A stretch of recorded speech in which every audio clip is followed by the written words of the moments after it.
Hello and welcome to the first episode of the Building Sciology Potty. Today, as my very first guest, I'm joined by Jackson Digney, husband, father of four, and director of Enduro Builders and Climasure. Jackson is South Australia's leading passive house builder and also my boss.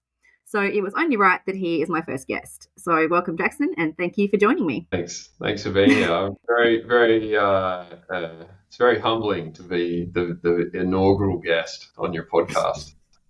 You're welcome. So I wanted to chat with you because you are the leader in South Australia in energy efficient building. So let's go back to where you started and why you chose this better building route in your building company. Take us on a bit of a journey of where you've come from. I grew up in a household definitely where repairing and reusing things was a really central part of my life. It was those skills were kind of given to me by my parents across all areas, from fixing clothes to fixing stuff in the shed and repairing and rebuilding things rather than replacing them. And when I got into building, I certainly saw that there was plenty of opportunity in industry to just build whatever, but a lot of it was done without a lot of care to the future. And I think that combined with another part of my upbringing was always about long-term thinking and considering what you're doing now, how that will pan out over the long haul. And when I saw how things were being done building-wise and the longevity of some of that stuff, that really got me interested in sustainable and energy-efficient building, which are kind of two slightly different disciplines, but they do intertwine, particularly as it led me into passive house, which led me into high performance building membranes and learning about how those sorts of things all pull together to result in you building buildings that are capable of lasting longer and keeping their occupants healthy and comfortable along the way. And then, of course, energy efficiency is a byproduct of doing that, and lowering your power bills is something that everyone's interested in, and as the cost of power goes up, people get more and more interested in it. And for me, it just kind of turned into this logical journey of, I learned a little bit about energy efficiency, and then I told someone about that, and they said you should probably learn about passive house. So I went and learned about that, which then meant I learned about building science, which led me into woofy and led me into thermal bridge cap and all these things that actually for me turned into that kind of a like a self-perpetuating machine. It was like the more you learn, the more you worked out you needed to learn, and then the better the buildings got. And I look at some of my older projects and I sort of go, oh, I can't believe I did that, and thought that was really good. But the thing is that I also have to not be so hard on myself and go, well, I didn't know then what I know now. So I think that's what's got me there. And it's also, I feel really good about what we do. And certainly when I worked in commercial, where we were just slapping stuff together and getting the job done and getting out of there, I enjoyed the people that I worked with, but I wasn't getting much fulfillment out of the actual building product. Yeah. So I guess you just did what most of us do, is you start learning and then realize the more you learn, the more you don't know, and it just keeps going and going and building and building. It never stops.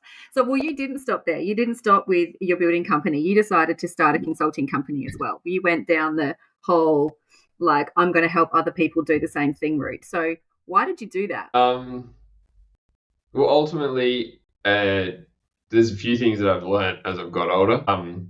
It all started with a rising tide floats all boats, and the more people that know about how to actually deliver better buildings, the more people there are educating clients on what a better building is, which helps to drive more clients demanding better buildings, which then means that more builders are getting asked for better buildings, which then means more builders are trying to find resources to help them actually deliver that. And the establishment of Climasure really helped to actually provide a place for builders to come and get real world advice from someone that's done it the hard way, I suppose, in that, I had had people to talk to, but there was a lot of working things out in terms of trying to find the most economical way to build a better building. It's time for a quick sponsor shout out. Today's episode of the Building Sciology Potty is proudly brought to you by our amazing sponsors, Enduro Builders and Climasure. A huge thank you to these incredible businesses for supporting the podcast and helping us spread the word about better buildings to live and breathe in. Your support makes this podcast possible. Please head over to their websites and follow their social pages. And the consulting, I think too, is about helping to make sure that builders don't get themselves into strife by building something with all the good intentions, but because of what they don't know, accidentally doing something that actually makes the building worse and potentially unhealthy. And so for me, there's only really upsides, because like I said at the beginning, the more builders that know about this stuff and know how to do it properly and know where to turn for help, that is only better for the industry, which is ultimately better for consumers. And in the last couple of months, we've certainly seen that the government's not going to do it. So we need to as an industry. So, and if that can be my contribution in however many years I get to circle around on the earth for, well, that, for me, I'll be happy. Yeah, that's awesome. And what you're saying about the clients driving builders to do better. I mean, as you said, the building code is now being paused in South Australia for a decade. And the groundswell of clients and homeowners that I've seen that are requesting more from their builders is forcing builders to learn. And the ones that aren't learning are eventually, they're going to be left behind. And yeah, so I totally get that. But in terms of executing this work, I've heard that it's really hard to get carpenters at the moment, especially ones that are doing quality work in this space. And if you don't employ them full time and they're off on other jobs and they're doing varying types of work at different levels, how do you get around this problem? How do you get around the workmanship issue? Because you have consistently high quality work, and you don't employ full time carpenters. So how do you do that? Yeah. We've always had subcontract carpenters. I suppose I follow the same advice I give to my kids. It's like, if you say you can't, you can't. And if you say you can, then you can. That doesn't mean that every carpenter that we've engaged has just been a dream run and they've been perfect from day one and it's all just roses and skittles and whatever else you want to describe it. It's been hard work. But we have just developed really good systems for training the carpentry gangs. We obviously, as you know, we've got one carpentry gang that's been around for nearly 8 years now, but we have 4 carpentry gangs, and those new carpentry gangs, it's really easy when you meet a new trade to suss them out about whether they're willing to learn.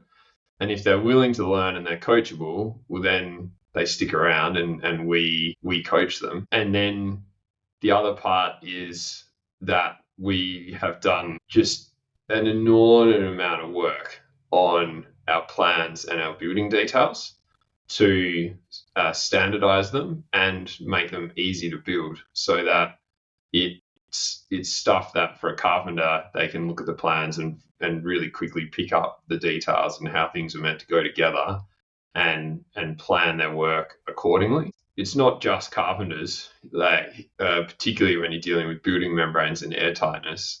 All the trades that have got services going through walls need to understand what they're doing as well. And we just apply the same thing with those guys. And the other part is supervision. So, our supervisors are never running more than 5 projects. So, like I say, we have a bunch of questions that we ask at the beginning that really eke out whether they're going to be on board or say they're on board and then not deliver it, or they're just totally not on board at all. And so, yeah, occasionally we've had guys that haven't worked out before we've even got to site. It's one of those things where it just requires a bit more effort, but on the other side of it, the benefits are worth it. And the thing I'd say to any builder that's thinking about really upping their game on building performance homes is yes, there is a lot of effort, but nowadays, particularly in Adelaide, there's actually a few really good resources around. Obviously, we're one of them that has really actionable information that can shorten down that time frame. Yeah. As far as your trades and supervisors that you get on board, I remember there was one dude. I was there on site when he was doing his one of his very initial first building site visits, where you were showing him all the ropes and how all the things you expected of him, and I think he lasted a week. I remember coming to work one day and he'd quit, and I was like, "What? Where did that dude go?" So you have a high expectation, which means that the supervisors that you've got now, they are all completely bought into the product that you deliver, and they don't muck around, they don't accept any less. So it's great. I love working in this environment. Yeah, and it's not a hard environment. I always feel like it's the most rewarding environment where everybody goes, this is the level. Yeah. And I find that everyone that's here now actually really appreciates that, because when you're just slipping on everything, I don't think there's much motivation in that. I've heard people say when you build to a higher standard, I think it's actually easier because there's less room for error. There's less confusion. Everyone knows exactly what is what, and the systems are in place, and there's less stuff ups. Yeah. There's a lot, and the thing about building energy efficient homes that actually perform is you got to design them well from the get go. And designing well means thinking through all of the problems before you get to site, and talking through all the problems with the people that are going to have to deliver it. And again, I can hear the ringing in my ears from a couple of builders, like, "Oh, that's, you just leave that till you're on site. It's just easier that way." I'm like, well, no, I feel like getting a phone call at 7 a.m. in the morning from a trade who's rocked up on site to do the job and needs you to hop in your car and go to site right then and there because they don't understand, they're not sure what to do because it's not on the plans. That, to me, that's way more frustrating and annoying and impacts my day heaps more than spending a couple of hours a few months earlier working out, right, where's this going to go? And I think in the environment that we do it, where we've created our own little bubble where our building designers are in the same office as our estimators, and when they're here, the site managers, which means that design or placement ideas for services are able to be discussed with the people that are actually going to have to deliver it straight away, which is, it's an area where I find there's some architects that I'll really gladly work with because they'll hop on the phone straight away and say, how's this? How do we need to draw this for this to work?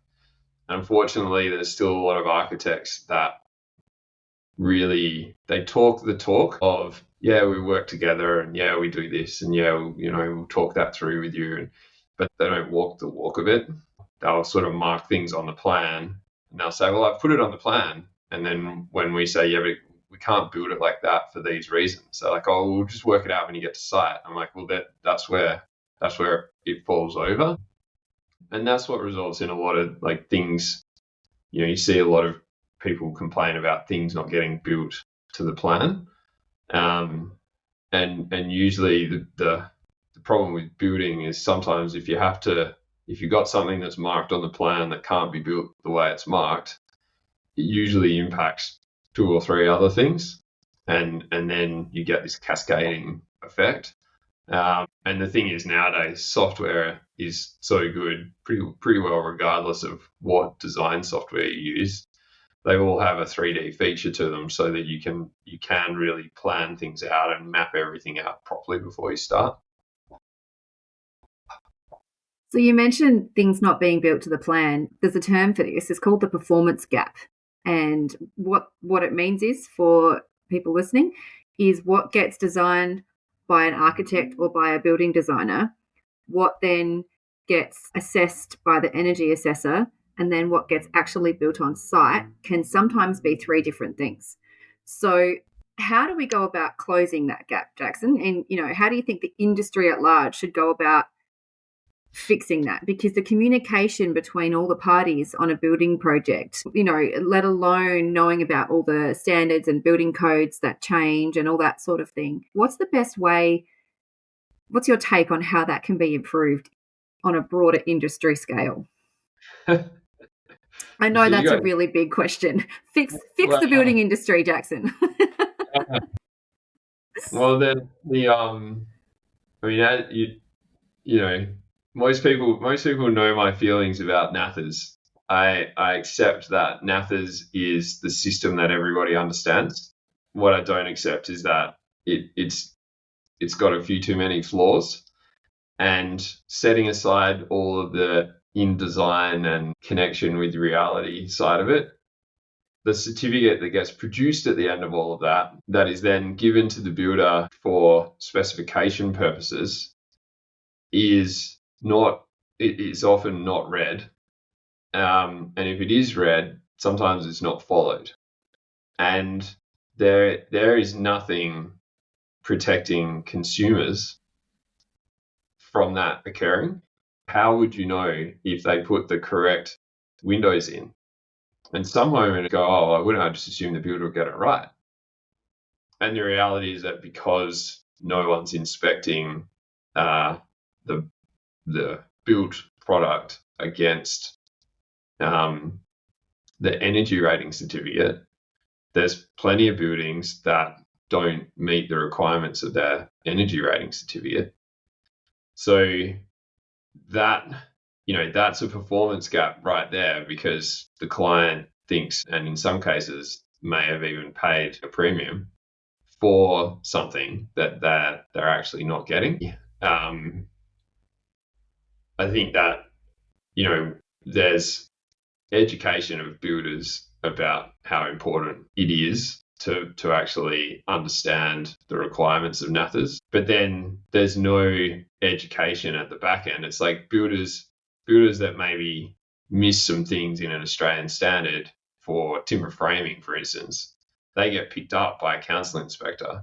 And so the builder learns as a result. But if there's nothing happening with inspection at completion for compliance with a NAFA's energy rating, well, then no one's learning. If something gets picked up on one of our jobs where we've missed something in the building code that we should have done that we didn't do, and because we have to circle back, we have to fix it. And of course, I'm annoyed because I pride myself on being across all that stuff. And that, I think for builders, we need to remember that we are providing a professional service and we are professionals in our field, and we should be doing professional development. And I think that at the moment, professional development for builders in South Australia, at least, is optional. And that's travesty. Yeah, it's not cool. Yeah. It's not cool. No, and I think that the part of the problem is that there isn't a lot of good professional development available. So without good professional development being available, it's hard to enforce professional development. So, but I think that's all of those things impact that performance gap, and it's not one thing. Unfortunately, I can't solve the building industry problems that you and I talk about regularly in the office in one podcast. We can do our part. That's all we can do is our part. But we've got a situation where you've got builders who they finish their trade when they're in their early 20s, sometimes younger, and then there is no requirement to do any further development. So this better building journey is a self-driven journey, and each individual tradesman or builder has to decide to go down that path as an individual. And then you've got, on the flip side, you've got a situation where homeowners, for example, they think that double glazing means one level of performance. They don't understand that there are, in fact, thousands of different types of double glazing levels of performance. So there's this lack of knowledge on the professional side, and there's a lack of knowledge on the consumer side that leads to this huge amount of disparity in what actually gets delivered. And there's a perception out there that all builders are actually the same. I was having a discussion just recently where someone said to me, well, before I really started talking about this with you, I just thought that all builders built to the building code and they all knew what that was, and that was that. And that's not the case at all. It's not the case at all. I always get annoyed when people go, oh, it's very complex. Construction's very complex. Because I'm like, well, no, it's not. It's not complex. It's very straightforward and it's very process driven. There's just a lot of parts to it. And if you're not methodical and make sure that you're across all of the parts, then that's where problems occur. And as a consumer, what I would say is the building industry is very tight. It's a very tight industry in terms of there is a lot of pressure from builders on suppliers and subbies to keep their prices down. And in turn, there's a lot of pressure from consumers on builders to keep their prices down. So if you see a big price difference from one builder to another, either someone's being dishonest or someone is simply not including the same amount of stuff as the other. And as a consumer, the key thing to work out is, well, what is and what isn't included, and how exactly are you going to put my home together? You know, if they're a builder that has testimonials, that speaks volumes of that builder, because those clients will have given up a half a day or more of their time to sit down and do like a video testimonial or put a review on Google or any of those things. And what you're trying to understand is, am I getting good value for money? Because you can get good value for money at 600 grand for a house, or you can get good value for money at 1.5 million. It's about what's gone into it and how big it is and what things are included in the contract and what's not included in the contract. And so if you're a homeowner trying to nut all this out, that's where I always say you want to make sure that the builder that is cheaper has got lots of people saying, these guys are great, these are the best people I've ever worked with, they were completely honest about the price, and the price stayed exactly what it was when they said, and all of those things. And if they're doing that, well, then maybe they're the right builder for you. Yep. Okay, so Enduro builders, to give your clients a certain level of certainty around what they are actually going to get, what gets designed actually gets built. You've got three levels of performance. So could you please explain a little bit about how you came to these three levels and what a client's going to get out of those three levels of construction energy efficiency? We had a lot of years of trying to work out like how to sort of grade the energy performance of what we were building to suit different budget points. So the three levels are certified passive house, which is obviously the top performer, and the certified passive house obviously comes with those guarantees of the full certification process with the Passive House Institute and the gathering of all of the data and photos and purchase orders and receipts and the whole lot to show that everything that was designed was built exactly the same way. Then we have what we call a high efficiency house, where they are not certified. We keep the heat recovery ventilation pillar of the passive house as part of a high efficiency house. So you're getting the high quality air outcome that you'd be looking for with a certified passive house. The difference is that we remove the internal airtight membrane strategy out of the build, which pulls back on cost. And most of our high efficiency houses don't have under slab insulation because it's just another cost that if we're not going for certification, then we don't have to have it. There's some pros and cons with it. You're going to have a slightly colder house, but in the scheme of things, you're still going to have a really high performing house. And then we have an energy efficient house. And with an energy efficient house, if we put heat recovery ventilation in, we only do it as a decentralized heat recovery system because they are way cheaper and they don't require any special service zones or anything really unique. And we pull back a little more on air tightness strategy, which just again pulls back on the cost of the build. But through all of those levels, we still use double glazed UPVC windows and doors. We still use R4 insulation in the walls and R6 in the ceilings. And we still build with all thermal bridge free details. So yeah, that are the three levels. With a high efficiency house, we actually still use the passive house planning package. And we have some numbers for heating demand and cooling demand and primary energy and all of that we use. So we kind of, in that scenario, we're using the passive house planning package as an energy modeling tool. It's one thing that we make ultra clear to our clients. Like, if you're not doing a certified passive house, then you're just building an energy efficient home. But we are using the passive house planning package for our energy modeling just because it's accurate. And like we can do a quick, slightly rough, but has a fair bit of accuracy assessment using the PHPP in like 45 minutes. Like draw up in design pH and bang it through with some assumptions. So that's, to me, that's just a huge amount of value in that. Yeah, and you still get your star ratings done. You can't use that planning package for energy certification, can you? So you have your own internal energy model, and you also have your energy efficiency compliance done by someone external.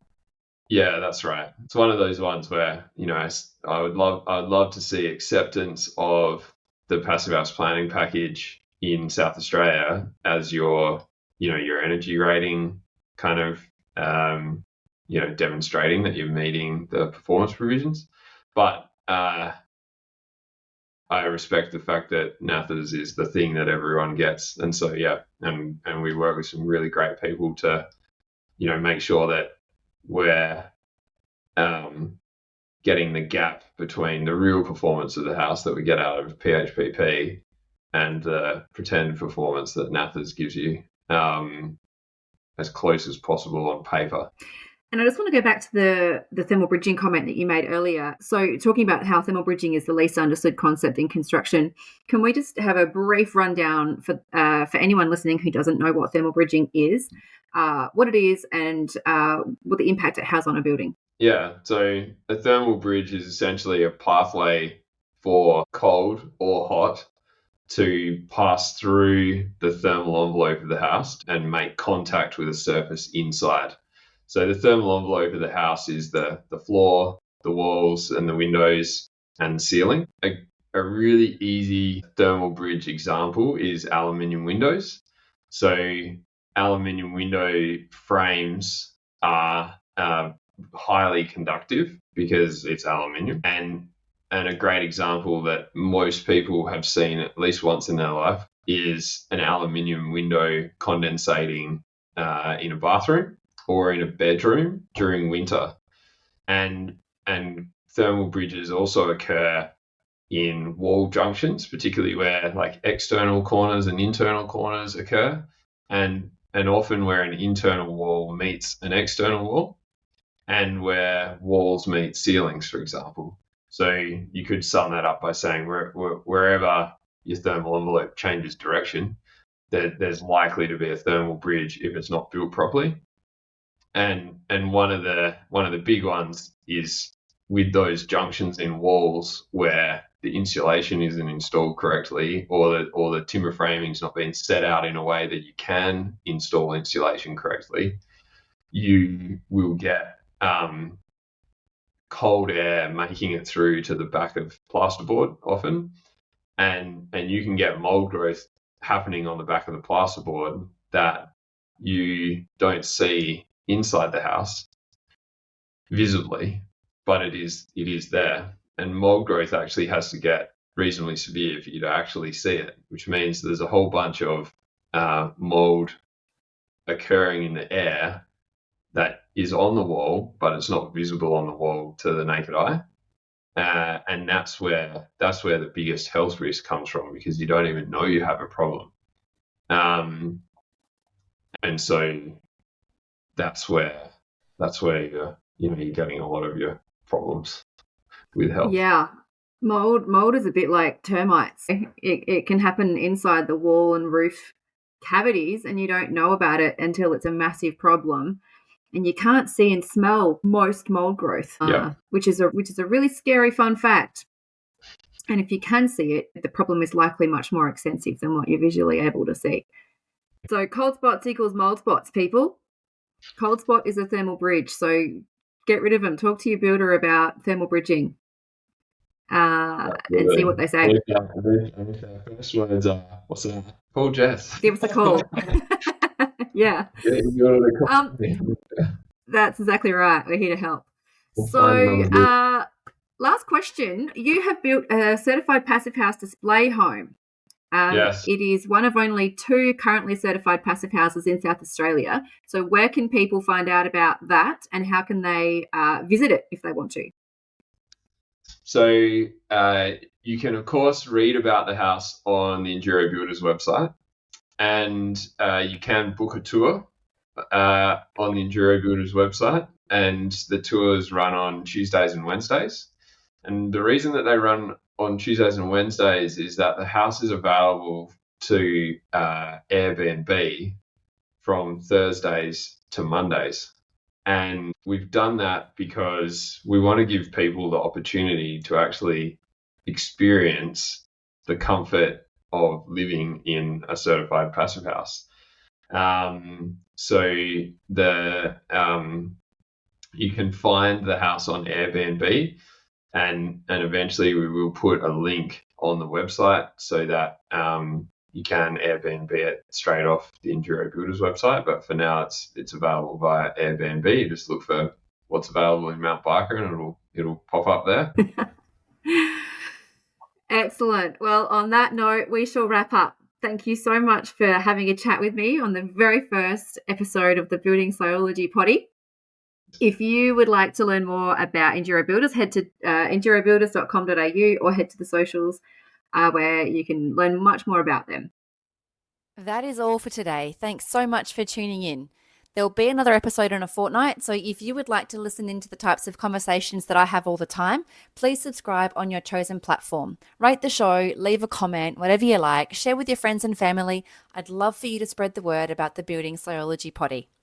There's a link in the episode description where you can head to a landing page, and there are some show notes there with relevant links and a full transcript of the show as well, and also links to my socials. So if you're not already, I'd love for you to follow along there too, as I share lots of building science and building biology tips.